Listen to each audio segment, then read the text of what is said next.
नमस्कार दोस्तों, आप सभी का स्वागत है हमारे YouTube चैनल में। आज हम एक टॉपिक लेके आए हैं जो यूनिवर्स के बारे में है। इसी के साथ हम शुरू करते हैं। यूनिवर्स की बहुत सारी ऐसी थ्योरीज हैं जो हम आज तक समझते आ रहे हैं।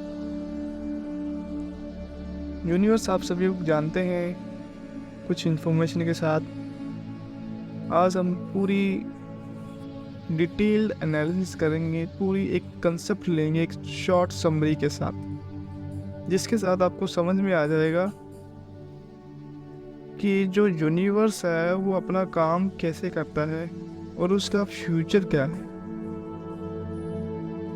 सबसे पहले हम जानेंगे कि यूनिवर्स से लेकर हमारे धरती के मनुष्य के जीवन तक का एक शॉर्ट समरी समझते हैं।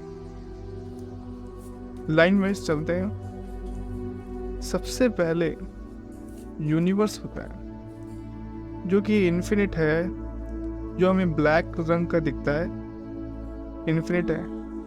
कुछ थ्योरीज का मानना है कि ये मल्टी यूनिवर्स भी हो सकता है, यानी कि यूनिवर्स से भी बड़ा यूनिवर्स, यूनिवर्स से भी बड़ा यूनिवर्स।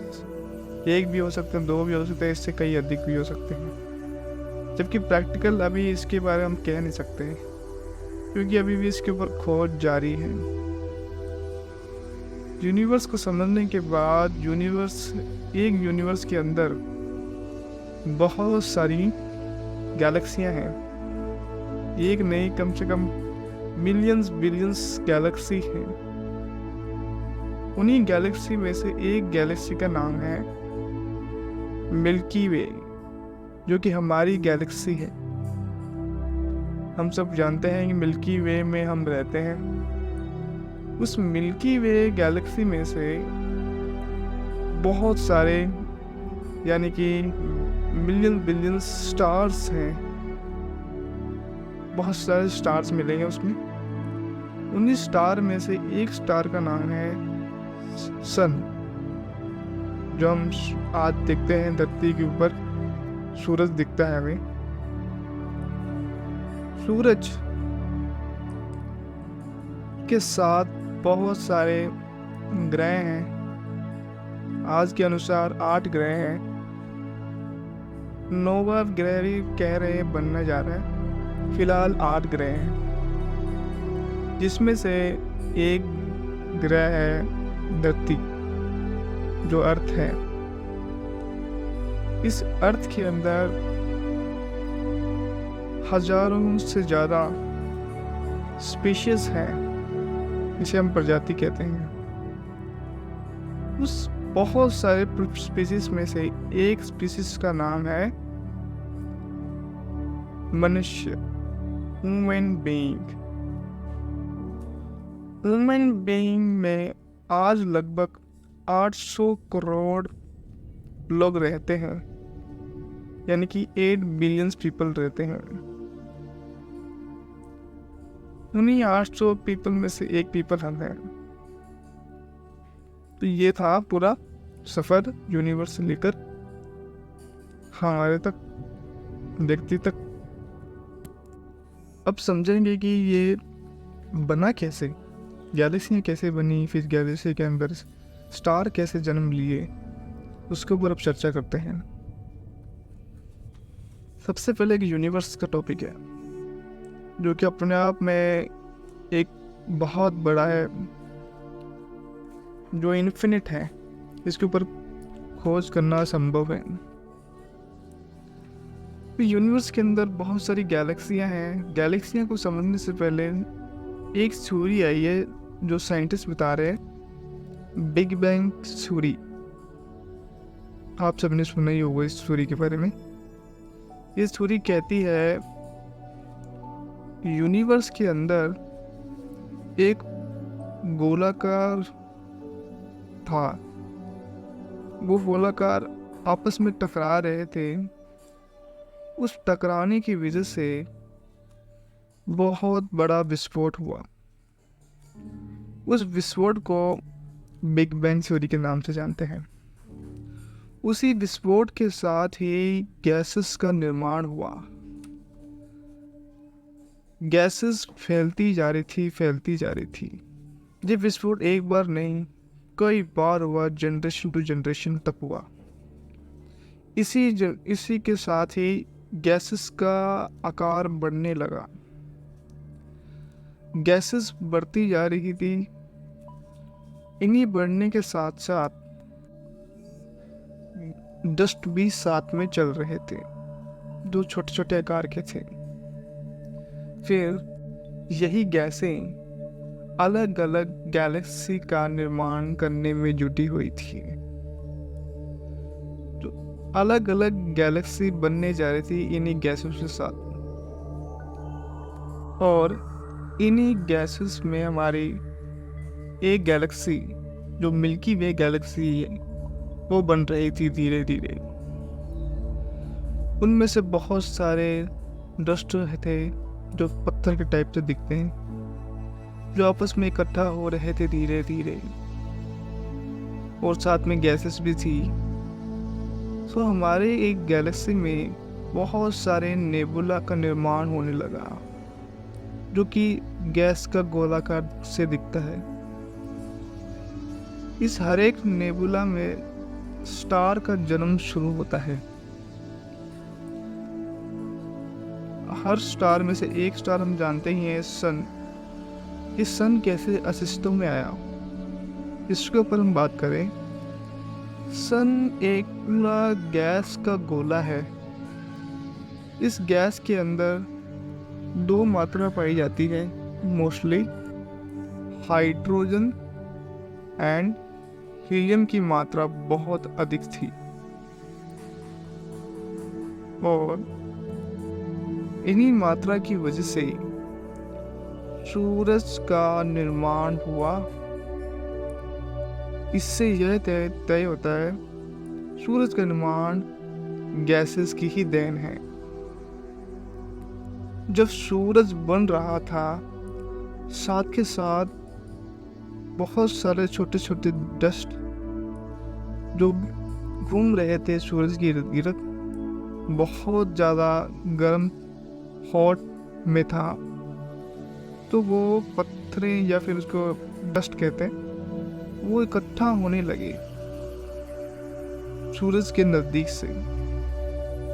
वो इकट्ठा होकर ग्रह का निर्माण कर दिया, जो एक ग्रह हम जानते हैं, पृथ्वी। बाकी सभी ग्रह जरूरी नहीं है कि डस्ट से बने, वो गैसेस भी हैं। हमारी धरती में डस्ट से ही बनी है, डस्ट और गैसेस से। जब हमारी धरती बन रही थी डस्ट और गैसेस के साथ, कभी गर्म बहुत ज़्यादा थी, क्योंकि सूरज था वो इतना गर्म था, जिस 5000 सेल्सियस डिग्री कहते हैं, इतना गर्म था, जिसकी वजह से जो डस्ट हुए इकट्ठे हुए, यानी कि डस्ट जो पृथ्वी का निर्माण कर रही थी, उस पृथ्वी में इकट्ठा होने के बाद उसके अंदर लावा का जन्म हुआ। क्योंकि लावा का कारण सूरज था, जिसकी वजह से लावा का जन्म हुआ। और मैं साथ में ये भी बता दूं कि जो छोटे छोटे डस्ट है उसके अंदर पहले से ही पानी का परमाणु था। जब लावा इतना गर्म था, फूट रहा था जो सतह पर पृथ्वी की, तो उस समय गर्म भाप निकला। उस भाप की वजह से वो वर्षा का निर्माण हुआ। ऐसा सिलसिला चलता गया, वर्षा हुई, फिर लावा निकलती, फिर वर्षा होती है, बहुत समय, लंबे समय से चलता रहा। फिर वाटर यानी कि पानी पृथ्वी की सतह पर मौजूद होने लगा, और साथ ही साथ लावा की वजह से चट्टानें बनने लगी, जिसमें कि पानी का जमा होना शुरू हुआ। इसी के साथ तो धरती का टेम्परेचर है वो कभी हॉट होता है, फिर कोल्ड हो जाता है, यानी कि गर्म ठंडा होने की जो प्रक्रिया है वो निरंतर चलती रहती है। और आगे जाके उस पानी में बैक्टीरिया का निर्माण होता है। ये बैक्टीरिया ही हमें स्पीशीज का निर्माण करने में मदद करता है। इन्हीं बैक्टीरिया की वजह से स्पीशीज का निर्माण होता है। पहले वो पानी में रहती थी स्पीशीज, फिर धीरे धीरे धरती पे आने लगी, निर्माण होता गया आगे जाके। जब धीरे धीरे पानी से बाहर निकलकर अपना जीवन गुजार रही थी पृथ्वी की सतह पर, तो उन्हीं प्रजातियों में से एक प्रजाति डायनासोर का निर्माण हुआ। डायनासोर इतने बड़े विशाल, बहुत बड़े आकार के थे। उस समय पर धरती का डोमिनेंट डायनासोर ही थे। फिर ऐसा क्या हुआ है कि डायनासोर आज के समय में दिखता ही नहीं है। उसका कारण ये है कि उस समय पर जो डायनासोर जीवित रहते थे, साथ के साथ कुछ मैमल्स भी रहते थे, जैसे कि पंछियाँ हो गई, छोटे मोटे जानवर हो गए, जो पानी के अंदर भी रहते थे, पृथ्वी पर भी रहते थे, और पंछियों में भी, मतलब आकाश में भी रहते थे।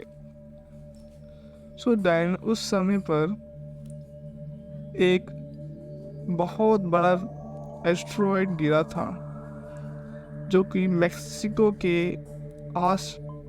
आसपास गिरा था। वो इतना बड़ा था, उसके विस्फोट से पूरी धरती का विनाश हुआ।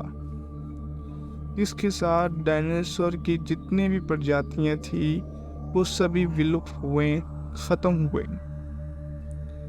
और साथ के साथ बाकी जितनी भी प्रजातियां थी, छोटे से मैमल्स, उसके हम मैमल्स कहते हैं, वो बच गई, क्योंकि वो पानी के अंदर थी, और जो पंछी हैं वो भी बच गई।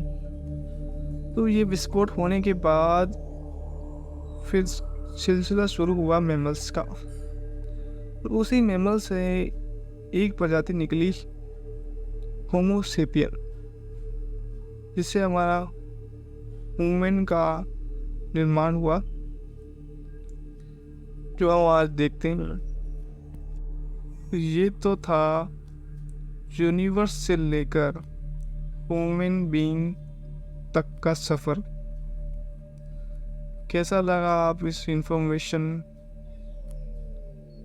और हमें फॉलो कीजिए ताकि हम आने वाले आपके लिए कुछ बेहतरीन इंफॉर्मेशन लाए विद कंप्लीट कंसेप्ट के साथ। आज के लिए धन्यवाद।